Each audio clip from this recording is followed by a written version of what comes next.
Good evening, everybody. It looks like we're almost all here. Pat Weaver, I don't see. She wasn't going to be here. Okay, this might have been one that she was going to miss. Yeah. So thank you all for being here, taking the time to participate in this work.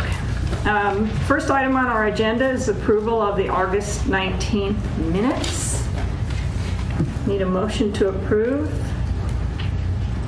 I had one comment, let me find it. Okay. And I don't know if it's because what I said didn't make sense. I didn't have a chance to compare it to the recording, but I'm looking.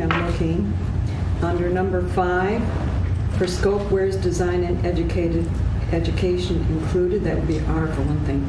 How do we prioritize sidewalks sloping away from the street? That makes no sense whatsoever. What it should have been is something like, how do we address problems like sidewalks sloping towards the street?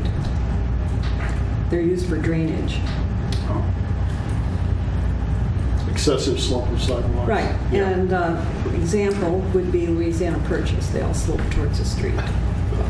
Very slippery. Isn't there an ADA compliance thing? They only have to have 2 degrees or 2%? Yeah, the cross slope is 2%. So 2%. If it's greater than that, it's not ADA compliance. There's, obviously a lot that aren't. We don't actively repair them. They're not, But things like that would just... Any sidewalk slope exceeding 2% would be a candidate for sidewalk maintenance. It seems like. Yeah. Right.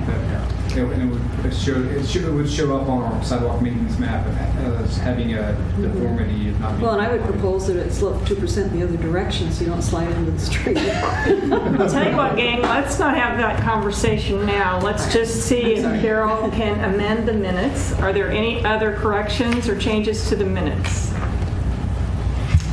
Okay, in that case, I would need a motion to approve. I move that we approve, subject to Carol's one correction that she wants to wordsmith there. Second? A second. Okay, Carol seconds. All in favor? Opposed? Motion passes. I'm going to talk just for a couple minutes about the professional facilitation and schedule. I think at the last meeting we talked to you about Shockey, one of the 3 organizations that we had heard from, and I forwarded to you the proposals of the 2 organizations that we thought were qualified to do the work. Yours bounced back at me, Mike, several times. So we're going to have to talk about your email address. But Okay. In any case, I forwarded those to you. Did anybody have comments or questions that relate to the use of the facilitator? Okay, hearing none, let me tell you what the tentative plan is. Where we are right now is that Chuck Sewells has sent a contract to the facilitator, and that hasn't been signed and returned yet. So, yes, to Shockey. So none of this is official yet, but we talked with the company about doing a Saturday morning on September 26th from 8 a.m. to noon. And David has reserved the East Lawrence Rec Center, I guess a multi-purpose room, for that session. The second session would be on October 7th, which is one of our regular meeting dates. The time would be extended, at least in the current plan, from 6 to 10 p.m. That meeting would be here at City Hall. Both those meetings would be open to the public, and are all of our meetings. So I will let you know as soon as we know for sure that we have a contract on that work. Sheila Shockey, the principal of the firm, has offered to come and talk with us at our September 16th meeting. Is that the date? Yes. And to talk a little bit about what the process is going to entail and to allow you to and us to ask some preliminary questions or any kind of procedural questions. Is that something that you would be interested in having? Okay, so we will ask her to go ahead and do that. Another thing that one of the things that I talked in our conference call about was the possibility of them facilitating a public meeting, like a community meeting. And her recommendation was that we do that on that Saturday morning, and part of the time, not the entire 4 hours, but we maybe pick out an hour or 90 minutes for a public meeting and promote that to the public. That would be an opportunity for everybody to come and share their ideas and thoughts with the task force. And then that conversation would inform the work that we do for the rest of that morning and then on October 7th. Comments on that idea? Do you like it? Don't like it? I'm wondering if we need to ask for people to sign up if they want to speak at that, because we might get, being a Saturday, we might get 40 people show up and we wouldn't necessarily have time to hear from 40 different people. Not verbally. Anybody that wants to write us anything is welcome, of course, but to be able to speak in that particular window when that time is so valuable, I think we need to have some kind of filter on that. I would think that's probably less like a public hearing and more like a facilitated discussion where maybe there's like tables and breakout groups and stuff, and that's a conversation you can have with Sheila Shockey if she comes to do that Q&A with you or have that conversation about what you expect in If terms there's of a way that. to have multiple working groups doing that, that sure, you can get more people involved like that. Yeah, I mean, they're pros at that, and they have a number of different techniques that they use, including small groups. They also use clickers where they'll display a question, and then people have an opportunity to vote, and the results are immediately viewed. Yes. And so I don't know exactly all the tools that they'll be using, but those would be some ways to try to get a lot of information in a fairly efficient way. Yeah, Bonnie. I would hope that she would be relaying information to the community as well, not just feedback and not just a repeat of everything that's on Lawrence Listens, but her educating us too. Regarding? Anything that has to do with bike pen. Yeah. My thought is And I want to say I was incredibly impressed with their credentials. Everything, what I've read was amazing. They've done this in several local cities. I mean, we couldn't ask for anything better. That's kind of why they came to the top. We saw some, and I think you may have seen some reports that they did for other communities. And that made me feel like I have a pretty clear idea of what we're going to get out of this session. How soon would they be able to come and chat with us about, you said that they might be available to come talk to us? On the 16th, which is our next meeting, September 16th, and that'll be 10 days before the first facilitated session. We talked a little bit about their process. One of the things that they do, and if you looked at their materials you would see, is they start by asking the group to come up with some guiding principles. What are the things that everybody's committed to? And those could be things like equity, sustainability, whatever are the big issues that we can agree on that then guide the decisions that we make about specific things. So probably one of the work products will be some guiding principles, and then it will kind of go into what are the key recommendations. When she comes, Bonnie, would you ask her that question that you just asked? I mean, whether she is prepared to... Mm-hmm. Yeah. Other questions or comments? Yeah. I'm a bit concerned about having the public meeting fairly early still in our discussion about what to do. I mean, I feel like it may just be more of hearing what we've already been hearing, and I'd almost be more interested in having there be a public engagement when we've spent more time thinking about what we think ought to be done and getting a reaction from the public around some alternatives. Well, a few things. First of all, this wouldn't be the only public meeting we would have. Chances are we'll have some preliminary recommendations. We may have a study session with the commissioners. There may be a public meeting around that time. And then there would be some work to finalize recommendations and maybe another public meeting at that time.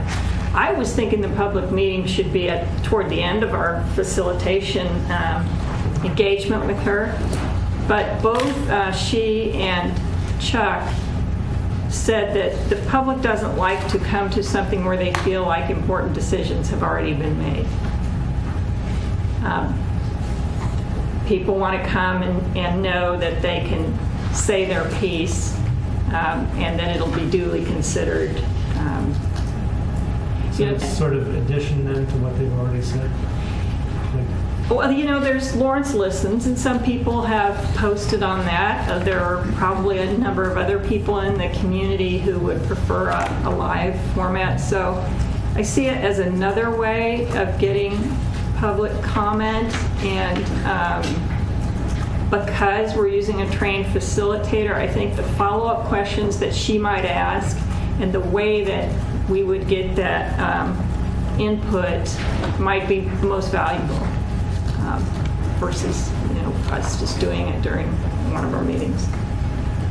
That's what they typically do in other communities. They do this all the time, and that was what she recommended.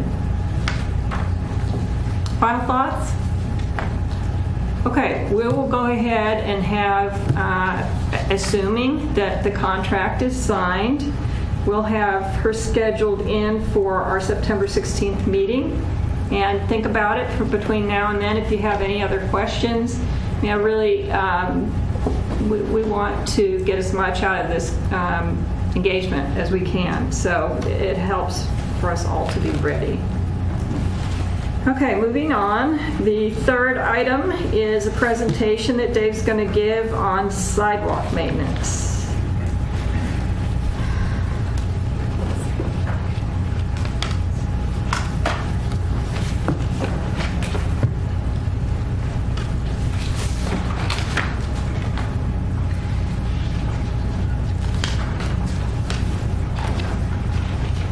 All right, so we kind of talked a little bit about this briefly and provided the task force with our past, our most recent sidewalk audit that we did last year, and all that information is on the web page under the documents page as far as a lot of this information that we've gathered. But I mean, as most people know, sidewalk maintenance is a constant issue and challenge, and there's any number of different issues with sidewalks that are less undesirable. We've got pictures of cracked sidewalks, brick sidewalks that have large gaps in the bricks, sidewalks that have dirt and mud on them, heaved sidewalks with deflections, sidewalks that have low spots with ponding, and a lot of it's just wear and tear, years and years of soil shrinking and expanding in tree roots, and just normal type things that you would see with any other infrastructure like streets. But the challenge has been really maintaining sidewalks. So back in 2006, the city did its first sidewalk inventory, and a lot of this was done to get the more or less the data on all the sidewalks to import into our GIS database. And so at that time, Public Works staff walked all the sidewalks in Lawrence, and they filled out a little piece of paper that basically rated each sidewalk as good, fair, poor, or critical. And those are the definitions from that rating system at that time. This was the map that came out of that inventory, and that's what we have used on our GIS to track the condition of the sidewalk from 2006 until we did our last inventory last year. But as we had done projects and made improvements on the sidewalks from 2006 to 14, we updated this map. And then in 2014, last spring, City Commission asked us at that time to go back and do a kind of a more thorough inventory and update of the condition of the sidewalks. And so the city worked with some temporary help to go out, walk all the sidewalks again. They took iPads with GPS location on iPads and physically marked out on the sidewalks where deflections were or cross slopes that didn't meet ADA throughout all the sidewalks in Lawrence. And we came up with a very preliminary estimate of what it would take from a cost standpoint to repair all those sidewalks to bring them into compliancy with ADA and deflections and so forth. And so when we did that, the cost to repair all of the existing sidewalks was a little over $6 million. Also looked at all the ADA ramps. There's about 7,500, and about half of them do not meet ADA guidelines, and the cost to repair those was estimated at a little over $3 million. And then Michael, our city auditor, went through a lot of this data that we collected and did his performance audit, and he'll go into some of those things when he presents his presentation next. Here's just a very, very colorful map of all the deflections or defects of the sidewalk, and if you zoom in, you can probably see some of the gaps. But really, especially in some of the older neighborhoods where the sidewalk is decades old, 100 years old, yet almost every segment has deflections, and so it's almost on some of these streets it's just green dots, and it's just pretty apparent of the need to get at some of these issues. David, yes. In the GIS, do we have the sidewalk age? Or do we have a database that links to the GIS with sidewalk age? We do not. So we couldn't choose a selection criterion that said repair all the sidewalks over 50 years old. We wouldn't have the information to make that work. Correct. We could come up with a lot of it. The information. You could estimate it. But We have plans on a lot of streets, old plans, and that's, you could assume that's when the sidewalk went in. We've done a lot of projects that we may have made repairs of this segment or that, or a homeowner made repairs, and so we haven't kept track of. So there'd have to be a lot of additional research into the city documentation, planning documents to come up with that kind of information. Okay, thanks. Yeah, and this just and all these next slides will kind of have the definitions of the deflections, how we define that. But this is just all the areas that don't meet code. So by state statute, it is the adjacent property owner's responsibility to maintain their sidewalks adjacent to their property. And by our city code, it is also the property owner's responsibility. And in the code, we define the sidewalk hazard of deflections that are greater than half an inch. So if it's, we have a 4-inch sidewalk and it has a half-inch, the sidewalks are 4 inches thick, concrete. So as they settle or heave or whatnot, once we get over a half of an inch, it becomes what we define as a sidewalk hazard, and that's most of those green dots on that map. By resolution, we can repair sidewalks and assess the repairs onto the property owner if they don't fix them. And so there's a process to do that where, we would notify property owners if their sidewalk wasn't compliant with city code, and then the city has the ability to make the repairs and assess on the owner's property taxes if they don't make the repairs themselves. But that's not been a practice that we followed. And so that's in the code to do, but we haven't ever done that I'm aware of. So, and just like the condition of maintaining a sidewalk that doesn't have deflections, it's also the property owner's responsibility to remove snow and ice from the sidewalk adjacent to their property. So there's a few exceptions to, yes. On the cost, the $6 million estimate earlier, was that broken down on in terms of properties that are basically income generating, like a business or a rental property? No, I think that cost came out of, this is the number of defects. We estimated that each panel was, say, 5 foot, I believe, and it's in the memo that's from last April 14. I think we said every panel is 5 feet on a residential street, so you're replacing one panel for each defect. And so that kind of square yard cost multiplied by the number of defects is what got to the $6 million. And it's broken down in that memo by, I think, arterial street, collector streets, and residential streets. And so it was a very rough estimate on the cost, that assuming a certain square yard cost applied to all of the defects. So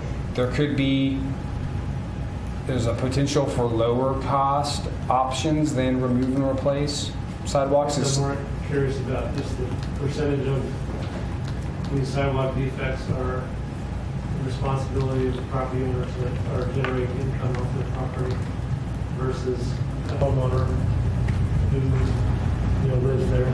Like if it's a rental property or a business, it seems like it'd be interesting to know, is that half of this? And I would assume that those properties would hopefully be better maintained than the personal residence. But I don't know. It'd be nice to know that. We haven't done that. It could be something that is a potential thing that we could come up with, because we can keep track of who owners versus residents and who lives at each address, and maybe cross-reference that. But we don't have that info. I'm curious if there's more of a hope, like the city has maybe better systems for accountability for people that are basically making a profit. Well, Charlie, if your idea is, I might be putting words in your mouth, so correct me if I do, but if your idea is that maybe Lawrence ought to prioritize those types of sidewalk maintenance for businesses and rental properties, and you got any other ideas like that, shoot it over here to the evaluation or the prioritization committee, and we can put that in our candidates for evaluation criteria. Well, Say, more this just project, it sounds like we're not enforcing the current policy. yeah. And I'm curious, is that because of fear that people that live in these homes can't afford to do this? Or is it out of favoritism to business owners that don't want to take care of their property? We don't know what the reason is, and it'd just be useful to know. Well, it seems to me that the small city commissioners who are elected by a popular vote don't want to take unpopular actions. And if you're, pointing somebody out and saying, hey, your sidewalk, go spend $3,000 to repair your sidewalk, I don't think that's a vote they want to take. I think that's just the nature of politics. Well, someone in politics made that policy. Well, yeah. So, Yeah. and I guess they're not still here to enforce it. And sometimes policies are made and never enforced. So I've seen that before. And a big part of our conversation going forward is going to be if this isn't working, what would work better? I guess I'm trying to figure out, is it $6 million money that private citizens should be spending? And if it's people that are making a profit in our community through rental income or businesses, then that might be a reasonable expectation that they take care of their property. If it's $6 million that us homeowners should be paying, maybe we'd rather pay for it through the shared, income tax. And those seem like if it's $6 million on us, I'd rather pay a little bit in my taxes personally. But if I'm making money and I'm Dylan's and I'm not taking care of my sidewalk, that seems a little different. Well, if you're not taking care of your sidewalks, you're Dillon's, lawyer's going to get you. Somebody trips on your sidewalk, and lawyer's going to come looking for you. So there's liability. Would it be issues too there. much to ask for trying to give even a ballpark idea of how much of that $6 million is associated with income generating properties? I can check into that. It may be something that's pretty easily cross-referenced with our data on GIS, but I don't know that. Or we could come up with a percentage of, Commercial properties or something. yeah, that we can kind of interpolate what that could be. If you could do a quick database query like that, I'd say that's worth doing. If you have to spend 50 man-hours to dig that up, I don't know that it's worth it. But I'm not poo-pooing your idea, I just don't know how much it helps us. I mean, your idea has merit, and do we need to have the exact data to go forward with it? Well, business owners also might prefer a tax. I don't know. Yeah. Carol, did you have a question? I did. David, in this database, I know it's fairly new. Is there any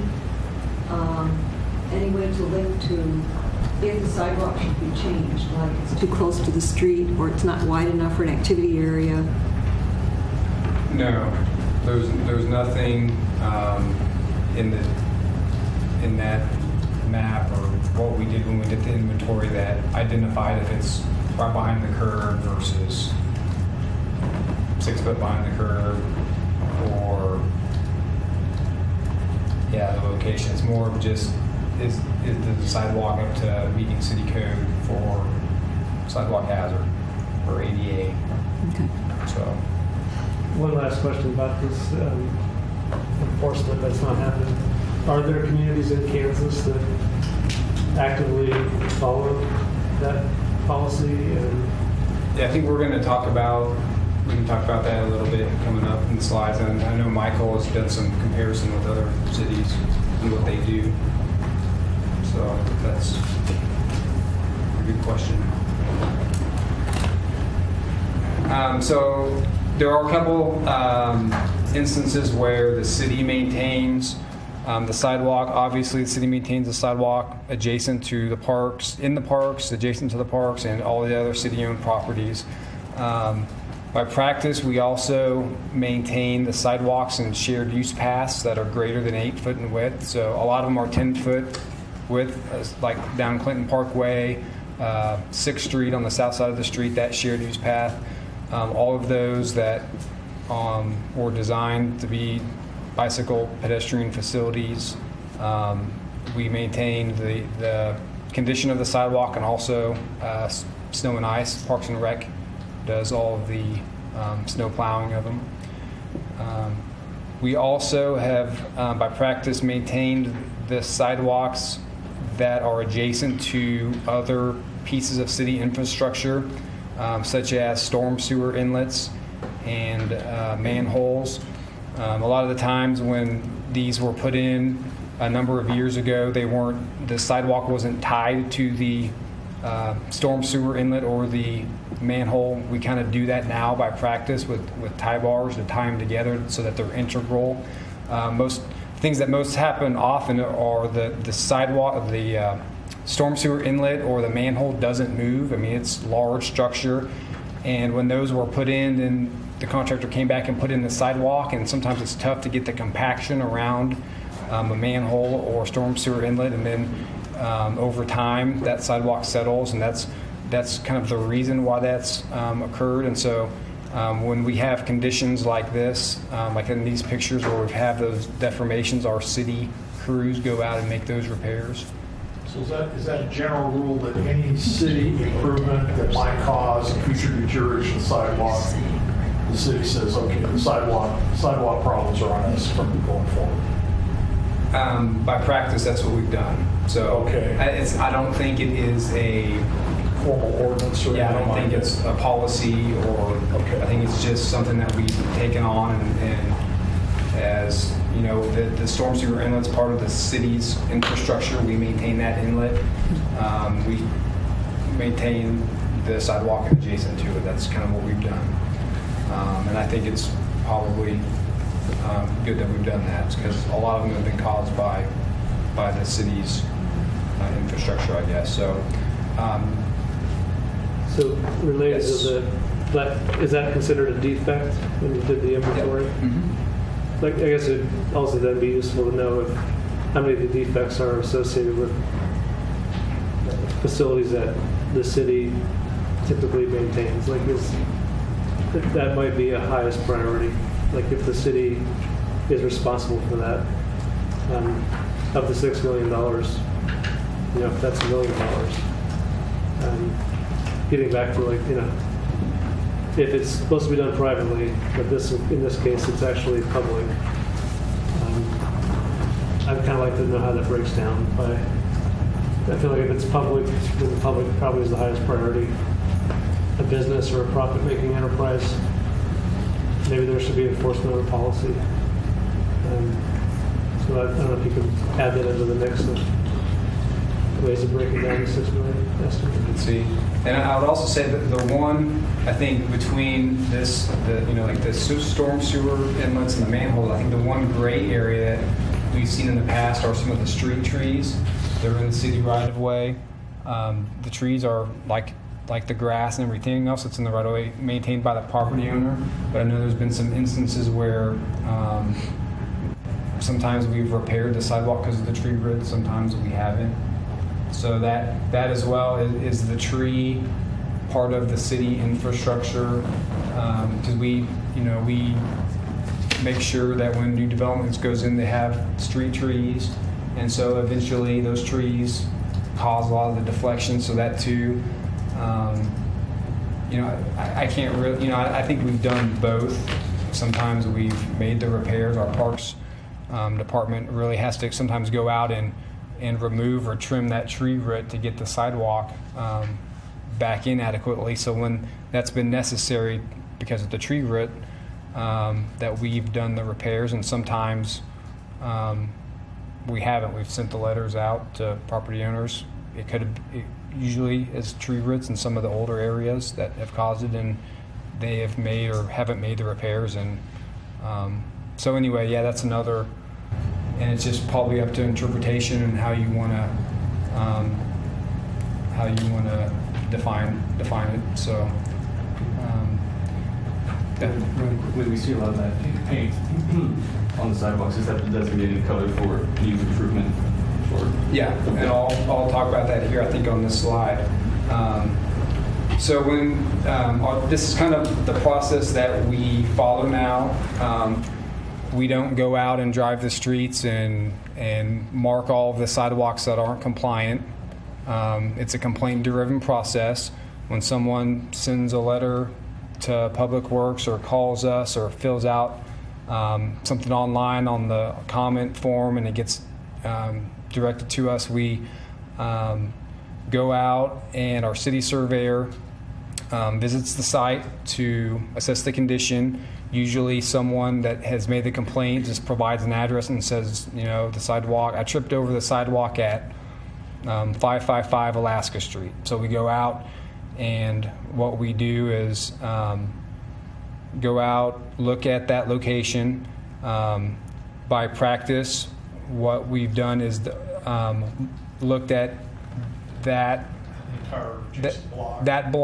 one block,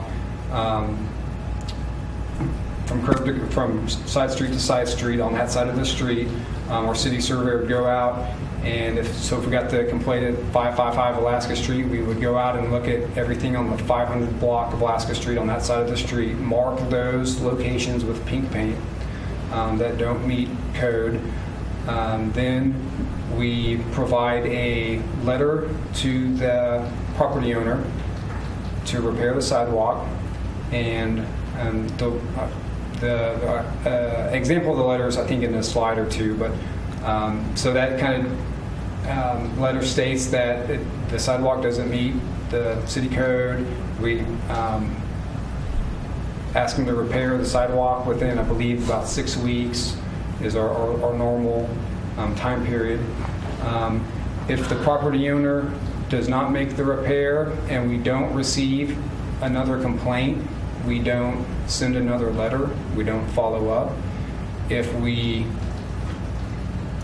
that time has elapsed and that owner hasn't fixed their sidewalk and someone said, hey, they didn't fix the sidewalk, I told you about it, we go out, look at it. If it hasn't been fixed, we send a second letter. Again, if they don't fix the sidewalk in that period of time, then we send a third and final notice.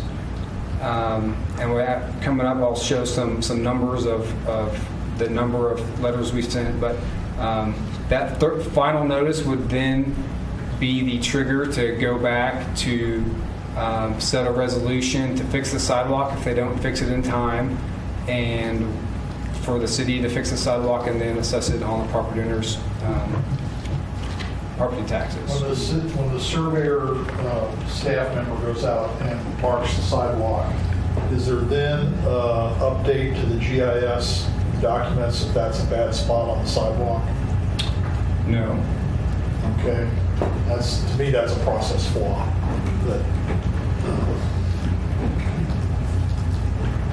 And so basically, unless there's a second complaint,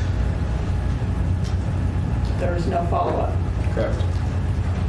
And the process could take around 5 to 6 months. Right? Yeah, and if we receive additional complaints, it's not always after that first 6 weeks. Sometimes it's months down the line, and we send a second notice.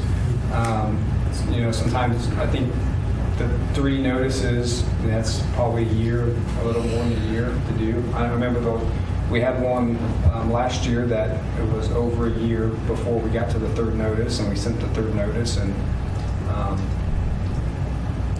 that was that. Which is more usual, having a single property owner with bad sidewalk or having a whole block of bad sidewalk? Well, I think it's more normal to have a whole block. I think when we go out and we get the one complaint for one address, it's very rare that that's the only deflection on that block. I would So you say. address the whole block then? Mhm. Good. And I have a table here coming up. Here's the history of our sidewalk complaints. And so this is for the last 8 years, it looks like.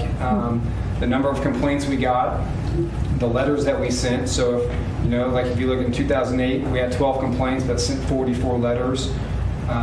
That correlates to, we had 12 individual complaints, but then we had those additional areas on that block, so that's why there was more letters sent to the property owners. We just began tracking in 2014 whether or not they made repairs. So as we move along, we've kind of averaged 20 or so complaints a year, sent a good number of letters.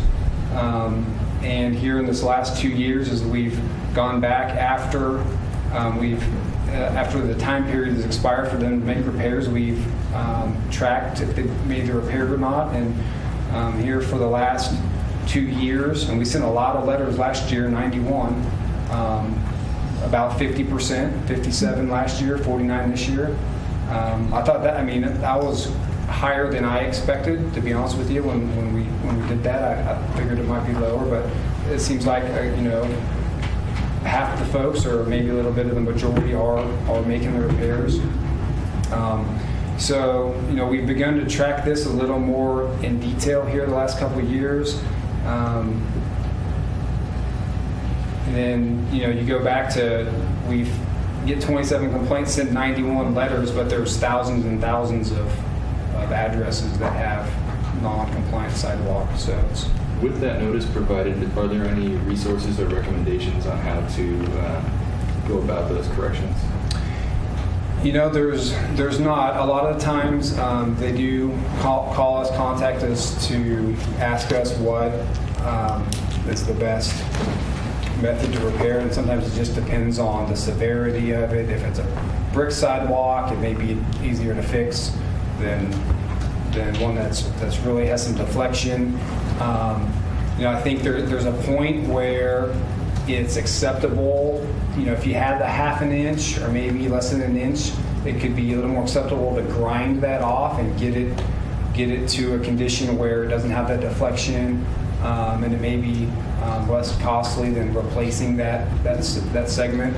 Generally, we leave it up to the property owners to contact contractors to make whatever repairs are needed just to get it up to compliance. And so we haven't, we provide them our standards for sidewalks, but really, we don't want to, our main concern is just to get it to the compliance stage and not have that deflection or whatnot, so that we don't really provide the firm direction on what to do, but just to get it to compliancy. This is just an example of a complaint that we have this woo-foo form comment online where you can go in and make comments about anything. But when we get this is just an example of someone replacing or recommending looking at a sidewalk segment. So that's something that generates this one of these complaints here in the far left column. This is one of those examples. This is a kind of a template of the letter that we send out to the property owner, and it may be hard to read unless you zoom in. Basically, just states that the sidewalk adjacent to their property is in need of repair, doesn't meet the city code, and we leave our phone number and contact info if they have any questions. And this also indicates that we've gone out there and marked those areas in pink paint so they can go out and see where they're at. And I would also add that when our city surveyor goes out and documents the locations, he takes photographs and categorizes them by address, and we keep that in a folder. So if he goes out and someone calls me, then I can go in that folder and actually see what it is, and that helps me because he does a lot of these, and it's hard to keep track of all of them, to be honest. So he goes out, takes the pictures, and so we have that in a folder that we can use as a reference. This is, a lot of the challenge is you're expecting property owners to maintain their sidewalks, and for a lot of folks, sometimes it comes down to whether or not they can fit that in their budget, because sidewalks aren't cheap, especially if they're making a lot of repairs and it's not just one panel. So, these are just a couple of quotes that I had copied from emails I have received in the past that where people, sometimes they have the best intentions and they want to make the repairs, but if they're have low income and have to make decisions on whether or not they're putting food on the table versus replacing their sidewalk, it's hard to argue with them about what their priority should be. So that's, I think this could be some of the reason why, as a whole, we've kind of taken a passive stance on making repairs if property owners haven't, because there are certainly a number of folks in the community that, it's difficult for them to encumber that expense. So then there's the other challenges about sidewalks. Not all property owners have sidewalks, so someone certainly can come in and complain about sidewalks and not have that same responsibility because they don't have a sidewalk on their side of the street, but we all use sidewalks. So sometimes it's hard for people, they say, well, they call me and say, you marked my sidewalk, the people across the street don't have a sidewalk, why am I paying for the sidewalk when people on both sides of the street use my sidewalk. So, that's an argument, valid argument, and so that's just another, thing that's a challenge with this. And then whose responsibility is it as well as part of the challenge. And I mentioned the street trees and over time, topography, soil streaking and swelling, and drainage from tile drains or roof drains that are causing the sidewalk to have issues. So there's other challenges with the maintenance, I guess, of sidewalks and driveways as well. There's some driveways that when they were built, the driveways aren't built at ADA cross slope. So when you build a sidewalk through it, do you go back and replace the driveway? To the extent that you have to do that, then you can get into a greater expense, I guess.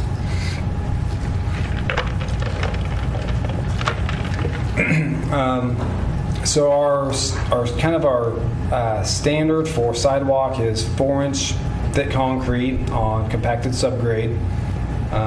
These are the dimensions: 5 foot on residentials and collectors, 6 foot on arterials. That's by city code. Generally, we recommend they make the repair by the city code. There's a lot of sidewalks that are 4 foot wide. If it's a longer stretch, and you can go around and see this in some areas, they've replaced the sidewalk a little wider than the existing sidewalk. If it's just a panel or two, we've recommended them to just go back and put it back at the original width.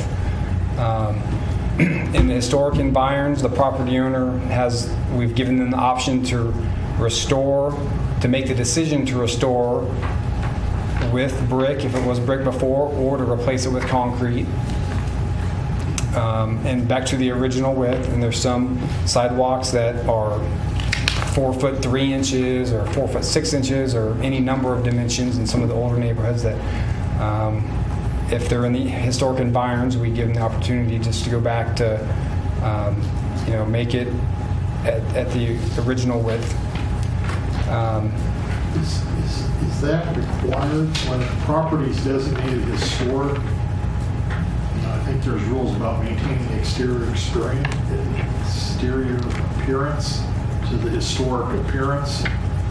And so does that apply to the sidewalks? You think it seemed like here it's just kind of a nice to do. Well, that's a good question too, and I usually defer some of these questions to Lynn Zollner, our historic resources person, when we have some of these instances. If it's within, and there's the historic districts and the historic environs, and I think there's a little bit of difference between those, and I usually defer to her recommendation on if I get that question from the property owner. So there's no hard and fast rule right now that you're aware of? That's correct. It's up to her discretion right now. Her discretion or the property owner's discretion. And, because a lot of times we get the complaints that, we have a brick sidewalk, and brick sidewalks are more expensive to reinstall if it's a whole length. And they're more easy to have the deflections because they have the individual bricks. And so, people say, we get that complaint, we'll have a brick sidewalk, it's a lot more expensive. There's already segments of concrete sidewalks all over in neighborhoods because people have replaced them. And so usually we've allowed folks with brick sidewalks to replace it with concrete based off of their own decision making, I guess, to do so. This is just a real rough cost of replacing sidewalks. So if you had a lot that was a 50-foot lot, you're looking around $1,000. 75-foot lot, which is probably more average, you have about $1,500 to replace all of it, and a 100-foot lot, $2,000. So then you look at, if you're a corner lot and you have a couple 100 foot of sidewalk, and a lot of it's bad, you can just kind of add on to the cost exponentially depending on how much sidewalk you have. So, when you go back to the affordability standpoint, if you're on, low-income resident, $1,000 is a lot of money to make repairs on the sidewalk. And that's all the slides I had. So if there's any other questions, be happy to answer any. And I know Michael kind of audited this, our data collecting for this, and he can kind of tie in and go into some of those numbers and then comparison of other communities, what they've done for sidewalk maintenance. David, how hard would it be to ask the surveyor to send the input into the GIS folk and the GIS person would update with those? You know, whatever you want to call them, pink marking. Yeah, established. it wouldn't be difficult. You know, if you go back to look at the numbers, 4391, that's relatively easy to keep up Kind of a with. transaction a week, you know. Yeah, and I would be surprised if these didn't show up on that 2014 map, but we can certainly revise that as time goes on. Okay. That's a good point. Thank you, David. Yep. If there are any further questions, we're going to have Michael Aglinski, the city auditor, some additional sidewalk-related material. So good evening. I'm Mike Aglinski. I'm the city auditor. I'm mostly going to be talking about two topics. One is the work that I did on sidewalks. And the other is I've got some updated information on the resident survey that we just completed. So I have to give you a little bit of kind of my perspective and what I do. This is a piece of the city code that defines my role and what I do. And basically the key things here are that I'm doing a lot of evaluation, examination, and that I'm working for the city commission. So one of the key parts of my job is that I do not work for the city manager. I have an independence, so that's basically gives me the ability to, view things without my direct boss, with independence of that. So the way I do this is I do performance audits. These are following a set of professional standards that I'm independent, that I base information on sort of audit evidence, and that all of my work becomes public. So everything I do becomes public at some point. Those are just a little bit of background that I want to make sure you all know. When I say information in this presentation, it'll be audit findings. That is information that's got solid evidence behind it. In answering a question, I might say, well, here's something else, and I'll try to separate that because it's important for me not to accidentally say an opinion as if it was an audit finding. So a little disclosure there. So I did a project last year, really looking at two issues. One was all this data that Public Works collected back in 2014. Was it good? Would it allow us to use informed decisions? And then also, what are some of the other approaches that cities are using to identify problems and then to pay for fixing them? When I started the project, I wanted to put a little bit of context onto the sidewalks. And so I looked at why do people use them, and I collected a little data on this. And it's basically to get to work and school and also for recreation. This little sort of factoid here is that I think is interesting is that if you census collects data on how many people walk as a way of getting to work, and we are a very high walking city, right? 17th of 366 cities. That's because, largely because when you're in a university town, a lot of what people do as work is actually students walking, and they count. And while we're ranked very high, it's really less than 6% of the commuting of residents is by walking, and it's only about 3,200 trips per day. I said recreation was another area that people use sidewalks, and we do resident surveys. We've done them every 4 years, I guess, since 2007. And we ask a question about what people think should be priorities for a bunch of different services. In this case, we ask about parks and recreation services. And we give them a list of maybe 10 options. And these slides show the top 3 in the last 2 surveys. And you'll notice that the number of walking and biking trails shows up high. It's a high priority when you ask citizens what should we do in terms of parks and recreation. In 2007, it was the second highest, and in 2011, it was the highest. And those numbers, 30, that's 30% of the respondents listed it. Later, I'll show you some data from 2015, and kind of keep this in mind. I actually took out the slide of the results of my test of Public Works' data. What I can tell you is it's basically reliable. You need to understand what it is. It is, for example, we use GPS, but that doesn't mean you can necessarily say that crack is right here. You can say that crack is here within about 15 feet circle. And we don't tie them directly to a sidewalk. It's just a point in space. So it's really a listing, a database of cracks, as opposed to a listing of sidewalks. That makes sense. But overall, it's really pretty accurate, and I think it's useful for these big picture issues, like trying to estimate the $6 million repair bill. And I think we could use it. It came up the idea of trying to match it up of commercial properties versus residential. I know we can do that because I did it. I just don't remember the results, and I didn't write it down anywhere.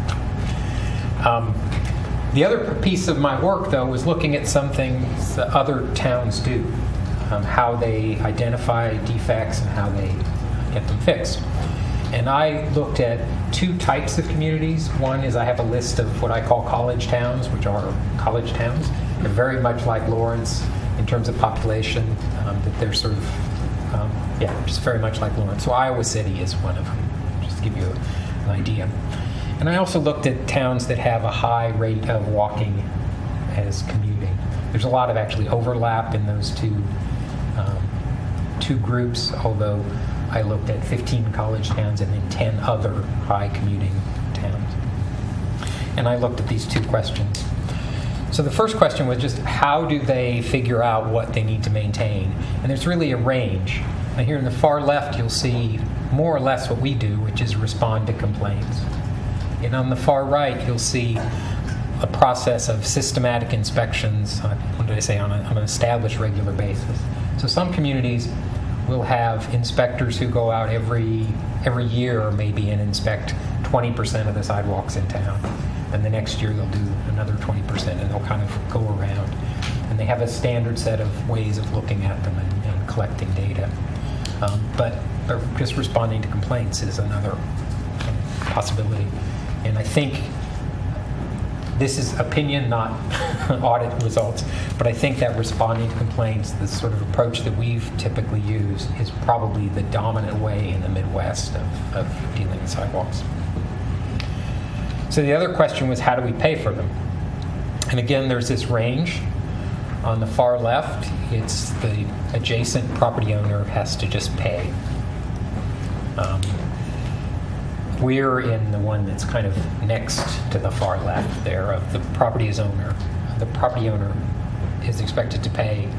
We can go in and make the repair and then assess them. And on the far right here, there are some communities where they have developed a funding mechanism where they appropriate money annually, and it's a dedicated funding source. My understanding of the state law here is that we could do this. Well, under state law, you are responsible for maintaining your sidewalk. That doesn't mean that the city couldn't help you. But I am not a lawyer. So in my report to the commission, I highlighted 3 different cities that have, I guess I would say, more active approaches to maintaining sidewalks. One of them was Ann Arbor. Ann Arbor is a high walking city. The percent there are the percent of commuting trips that are walking. I also included the transit, because transit typically involves walking and involves sidewalks, both at the beginning and the end of the journey. And in Ann Arbor, voters approved a property tax to pay for sidewalk repairs. Now it's it's going to run out in 5 years, which I think is probably, I don't remember the date, but maybe 2016.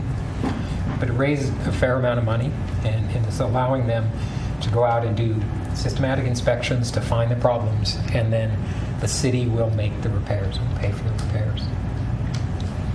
I have a last note here that Ann Arbor is also under a ADA consent decree.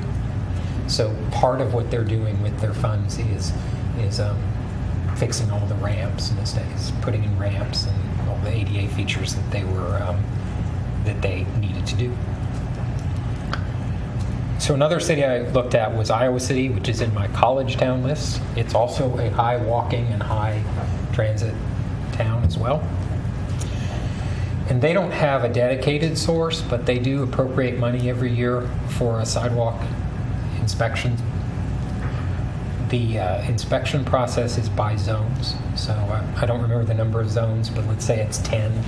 So every 10 years, the inspectors would come by and would look at your sidewalks and grade them and would give you a report. It is then your responsibility as a property owner to make the repair. The city bids every year for sidewalk repairs, and you can either pay for the repair yourself and hire your own firm to do it, or you can use the city contractor. The idea there is that the city gets a little bit better deal because they can Economy of scale. yeah, economy of scale.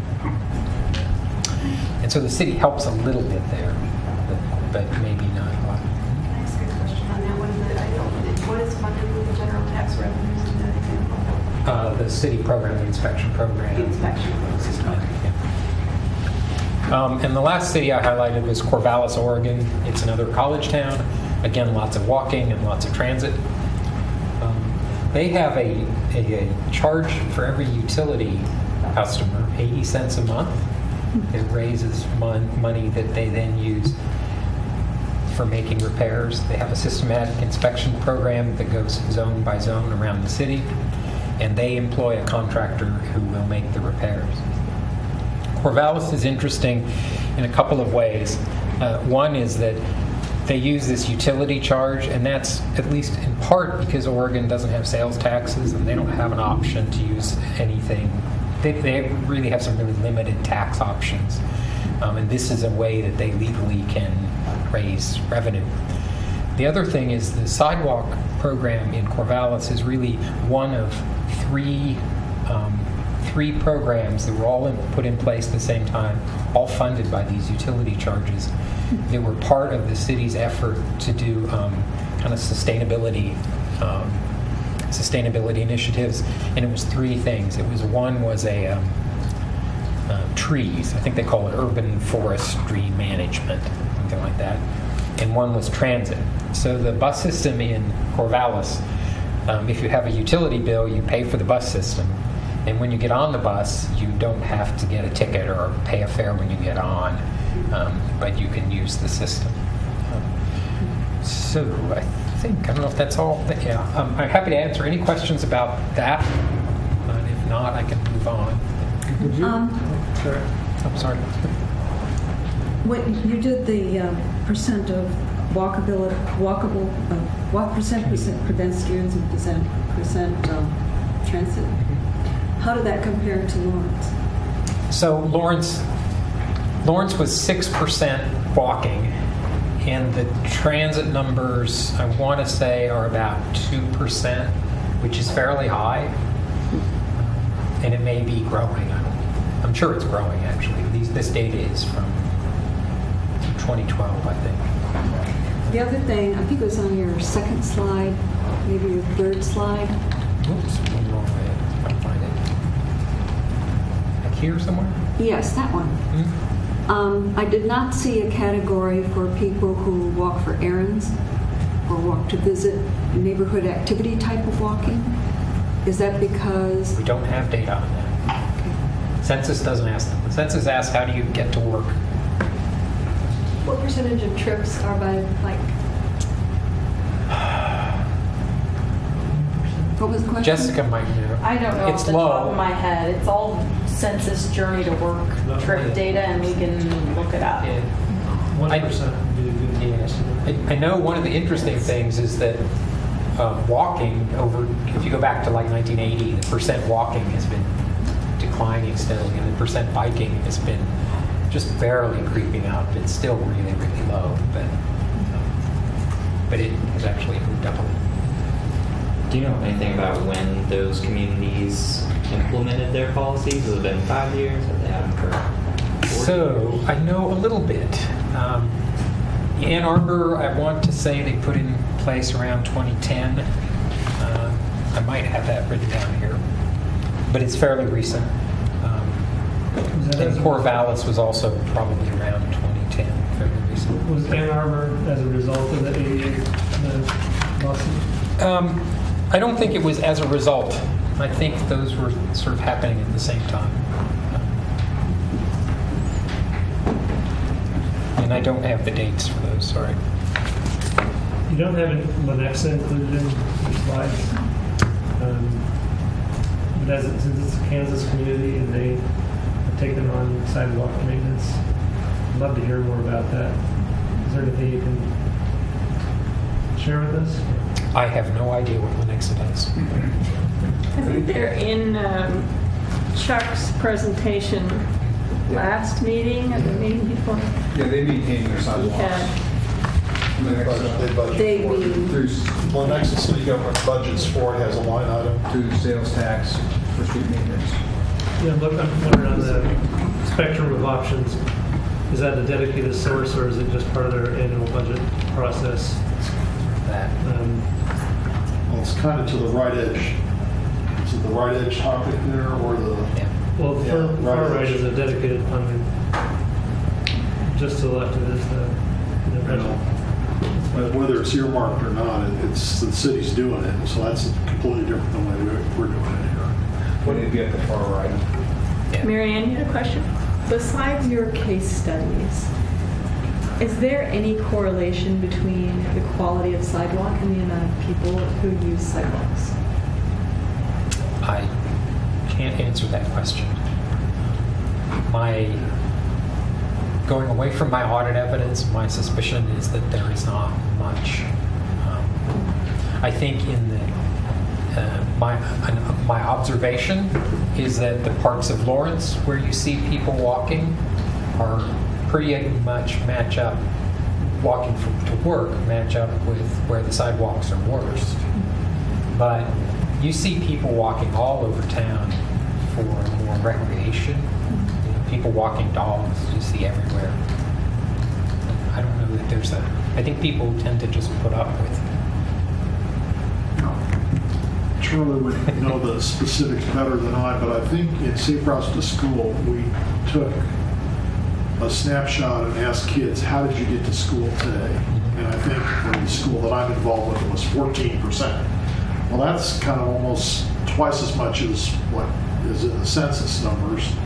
And of course, kids going to elementary school don't fill out those census survey questionnaires.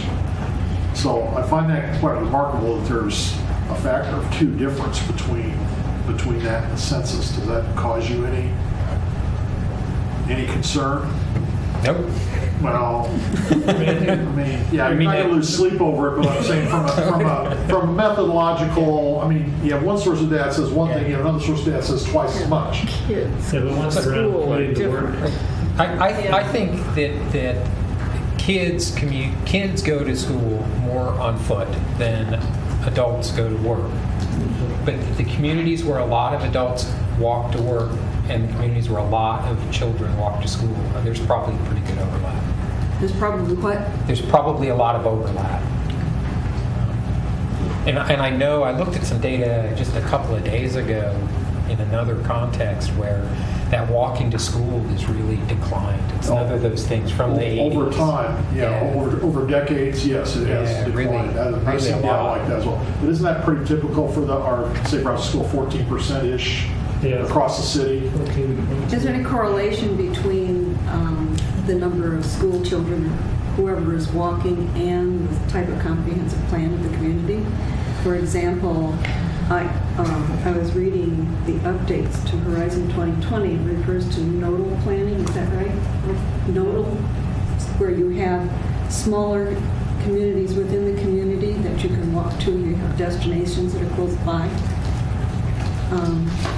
I would think that would promote more walking, but how would we measure? I don't know how it would be measured. Nodal planning is usually major intersections designed for cars Right. to get there. I mean, it's not really planning for walkers.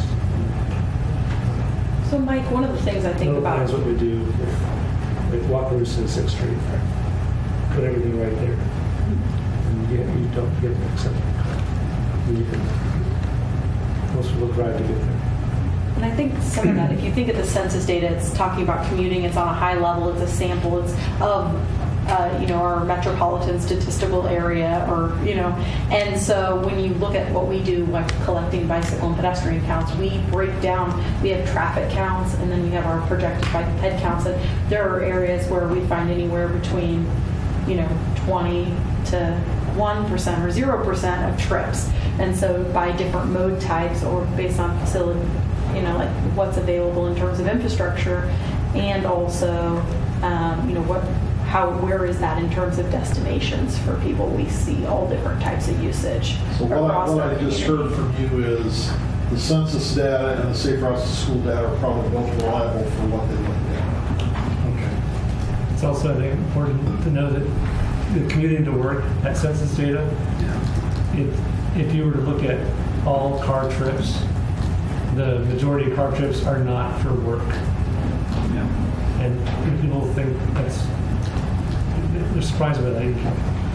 It's mostly for errands, which sort of gets to Carol's point. Like, we do a lot of driving for other reasons. Errands and recreation. Sure. So the other thing I was going to share is some of the newer data from our survey of residents. And one of the things I want to let you know is this survey was done pretty recently, and there's going to be more. It's going to be made more visible. I think reported more to the commission, and maybe press releases and stuff. My understanding is the next month or two, so you may hear some more about this. And I'm just going to walk you through some of the things. I sort of paged through. I'm sorry if this is not the easiest to read, and just kind of picked out some of the graphs that I thought looked most relevant to this group. This again is not audit. This is just me looking at some information to share with you all. So one of the things that we ask about are these: how satisfied are you with various maintenance issues? And the way you read these graphs, we can look at that top bar. That's snow removal on major city streets, and you'll see that most of the responses there are in a blue shade, which is very satisfied or satisfied. The red shade is people who are very dissatisfied or dissatisfied. So what that shows you is that people are pretty happy with snow removal on major streets. And if you look down about a little over halfway down towards the bottom, you'll see condition of sidewalks in your neighborhood, and you'll see a fairly high level of dissatisfaction with that. 33% of the respondents said they were not satisfied with the condition of sidewalks in their neighborhood, which is fairly low satisfaction. In addition to asking people about satisfaction, we ask them about what they think are priorities, where we should emphasize. So when we ask them about that in terms of maintenance of public works services, sidewalks are kind of pretty low, middle, I guess, 34%. It's the first, second, third, fourth one down. And what the 34% means is that 34% of the respondents, and there were a little over 1,300, felt that it was either a first, second, or third highest priority for the city in terms of public works maintenance. The highest, of course, is maintenance of major streets. That's always shows up in surveys of local governments as the highest priority. But I think sidewalks is fairly high there.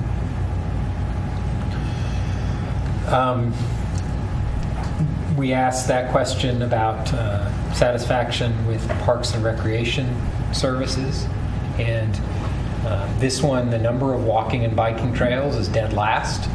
What that means is that's the one that people express the least satisfaction with. I can tell you, though, that that's a fairly high level of satisfaction. Even though it's got the most dissatisfied, it's got, 77% of the people are either satisfied or very satisfied. And we ask also about areas of emphasis. So that number of walking and biking trails is the top, and that's higher than it was in the previous years.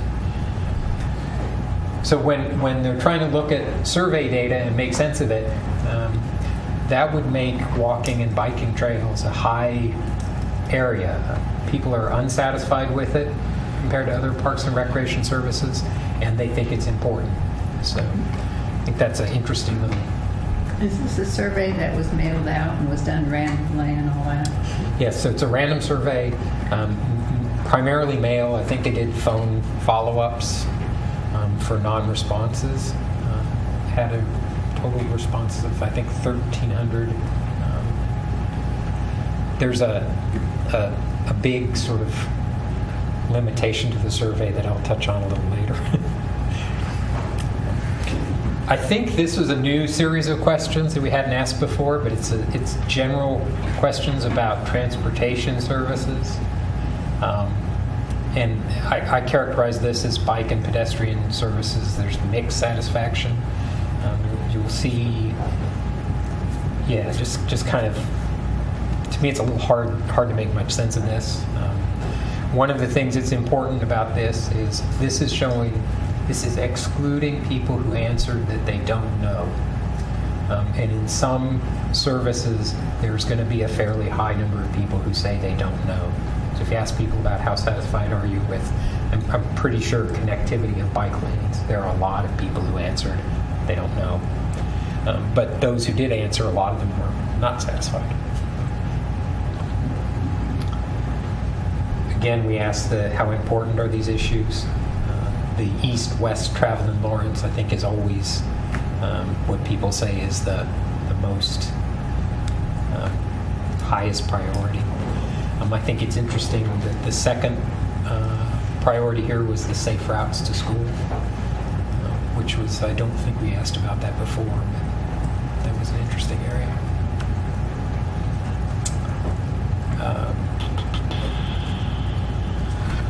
This one kind of caught my eye. We asked people, have you used city services? Highest is putting out recycling. 93% of the respondents have put out recycling. And then walking, biking, going to a rec facility, and the library are all very high use. So really a lot of our residents use these. You look down at use public transit, and it's 19% of the respondents. So that's fairly low. But that brings up what I think is I'm going to jump ahead to a real limitation to this survey, and it's important to understand, and when we think about this compared to previous surveys, is we got almost no students. They did this survey after KU's commencement and before this summer session started. Of the 1,321 respondents, 7 identified themselves as college students. It's hard to get college students to respond to these kind of surveys anyways, but the previous one we had almost 11%, so that's more than 20 times as many students. I suspect that some of these things like the use of public transit would be different if you add in 10% of the respondents were students instead of 7 of the respondents were students. And bicycling. Bicycling, that may be true as well. Make a huge difference. So some people might appreciate that students weren't surveyed as highly this year. There's some sentiment that I don't think it was a plan to exclude students. It's just the way the timing worked. I've been in enough community discussions where it seems as if people want to dismiss things because, it's college students. Well, they make up a big part of our public. This might, for some, be really appreciated. In the sort of big picture, when you asked people about their local government services, there aren't big differences. The places that it would show up mostly, I think, is the use, especially the use of public transit, where clearly a lot of students are using public transit. Do they collect data about age? We read a lot now about millennials changing their preferences for how they get around. And I'm curious if this data could be parsed out that way and say, if you break it down by age, maybe there's a much higher percentage of young people that are commuting by bike or transit. So I don't think that we ask age. The closest is we ask if people are students, so we can figure that out. I think we ask if they own or rent their housing, and we may, I don't know if we did this year, but in previous years we've asked how long have they been resident, which you could get. It's sort of a proxy for. There's no young person who's been a 40-year resident of Lawrence. My apologies for anybody who just turned 40. So I'm just going to skip this question because this is really hard to understand. Or maybe I don't know. We had a question about a number, basically 6 different kinds of projects and how high are priorities. Deteriorating infrastructure, which I think people generally think that's streets. It's also, of course, sidewalks, it's water mains, it's sewer mains, it's everything. Develop a public safety facility. And then non-motorized transportation was third, which I think means bicycle paths, tracks, and things like that. So I'm happy to answer any questions. You're welcome to, if you have follow-up questions, contact me or When email. will this data be publicized, released? So it's been, the initial release happened already. So the City Commission has received the initial report. My understanding is that they're going to, staff are going to prepare some more, maybe some additional analysis and to bring it back and share it again. Okay, so it should be in the City Commission minutes somewhere. Yeah. Yeah, actually, I've got all the data here. I think if you search This is July 7th. 2015 We resident survey. can just link it to our page. I think there's stuff here that we want on our page. Jessica, can you do that? Thank you. Okay, other questions for Michael? Do you know if that data is available for city staff to further analyze? The raw data is available.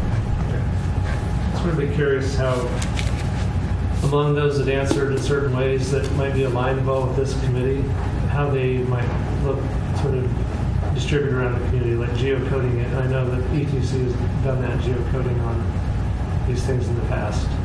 But, for people that are saying they're using bike lanes or they're wanting more bike ped facilities, where are they? Does it correspond at all with the bike demand heat map that Tool Design developed, or even the demand map that you created, Jessica? Just to get a sense of where is it? Is it distributed all over, or is it in certain areas? I know they did ask about zip code. They have geocoding for They do every have response. geocoding. Okay. I think it must be a little bit anonymous. I don't think they've given direct address. Not a 9-digit zip code. Well, the ETC also did the survey for the comprehensive plan. They provided lots of maps showing kind of how people's opinion differed based on where they lived. And it is insightful. So I'm assuming they can do some of that. Yeah, you start getting into sample size problems because, we have 1,300 responses for the whole city. If you divide it into very many pieces, you suddenly get really big. I think the Horizon 20 was somewhere around 1,250 or so. Yeah. It's similar. Final questions? Thank you, Michael. I think my editorial comment is that some of the things we're hearing today are things that we really need to ponder and spend some time working on. So I appreciate the presentations. We'll probably have to come back to some of these things when we start thinking about potential recommendations. I have one question for Yeah. Michael. Where did you go? As you look at all those different cities that were comparable to Lawrence, did you see any kind of trend in how they're going in funding for sidewalks? I don't think I can answer that there was any kind of trend. I really looked at what were they doing now, Okay. and I dug into the ones that were doing something that seemed most active. Thank you. Do you have, Michael, do you have working papers that have more detail on some of these cities that you've featured that Yes, I do. could be made available to us? Yes, I want to read the interviews. They'll have maybe staff person in Iowa City, and I don't want to take something they told me and just make it immediately available. But I can look and share most of that, I think.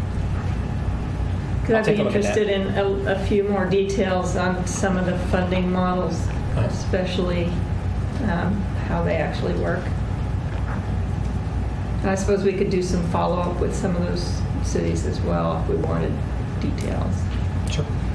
Yeah, I'll take a look at that later this week, and I can That'd be great. email you. Is that appropriate? Yeah. Okay. Do we have a question from? Yeah, well, or just in the further information, I think it'd be interesting to see the math of something like the 80 cents per household.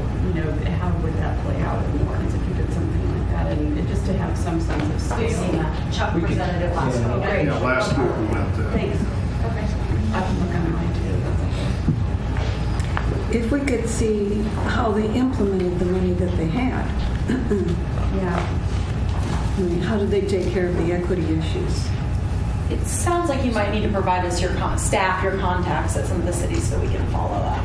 And that might be the appropriate way to handle some of those. And so for additional questions. basically the way they do the equity issues is they split the city into chunks, 5 or 10 zones, say, and they fix everything in each zone that needs to be fixed. So in Corvallis. So your part of town will pretty soon they'll come to your part of town, and because the public is paying for it, there's not this sort of issues of somebody not being able to afford to make the payment. Although I shouldn't say that the public is paying. Everybody has paid already through their utility bill. I think they were sued also just because of that funding mechanism, and a bunch of the arguments of what if I don't have a sidewalk? What if I don't walk? I think they held out though. A lot of it has to do with how you frame the sidewalks. Are they homeowner amenities or are they a utility? I'll have the answer to that, but I think that's one of the big questions to think about.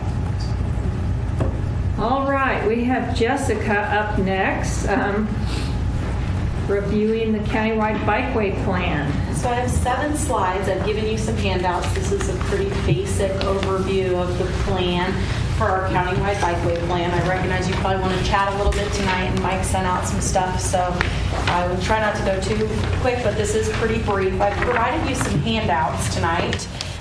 One of it is the summary from our countywide bikeway system plan. In it is inside is a map both of the planned and existing proposed bikeways, both for the city and county.